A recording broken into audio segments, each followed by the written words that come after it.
The removal of more than 400 children from the FLDS ranch in West Texas has put Child Protective Services under the microscope. That case has led others to wonder if they could do that to FLDS children. Can CPS do that to my children? CBS 42 investigative reporter Nancy Wilson shows us one family who says the same thing happened to them, and 8 years later, they're still trying to clear their names.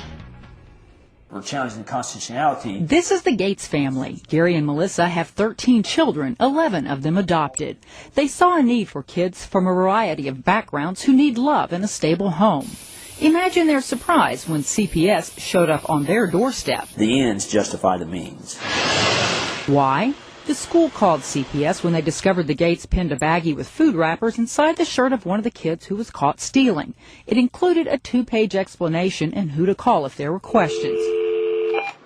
The school did make a phone call to Child Protective Services. How can you take 13 kids? Gates was shocked to find CPS workers in his home uninvited. That opened my eyes to a whole new way of government. Especially when CPS refused to leave. In my being naive, I really kind of fell back on this Fourth Amendment thing. You know, you're kind of raised that you had protection in the home.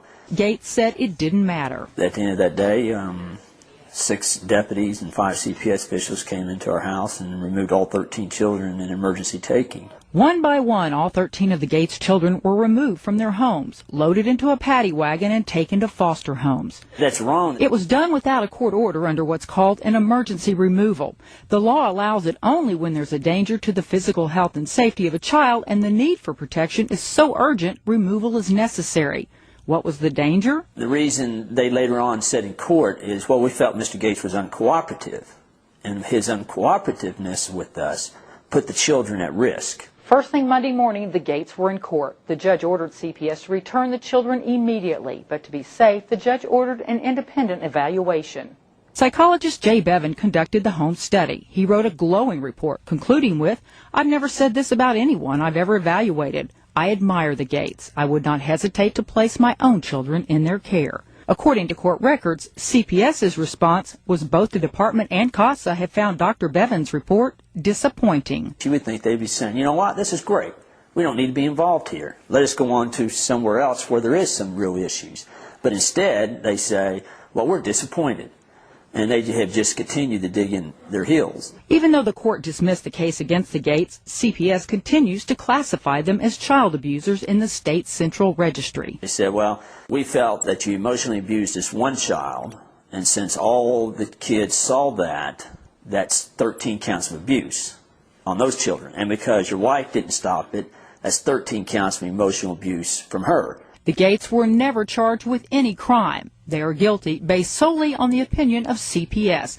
They say such a system is unconstitutional. You know, anybody who has an interest in protecting the child. CPS spokesman Chris Van Duzen says the findings are based on the department's investigation, and no court has ever ruled it unconstitutional. I haven't heard a lot of complaints. I know certainly we go through administrative reviews and people have those determinations, have those findings reviewed.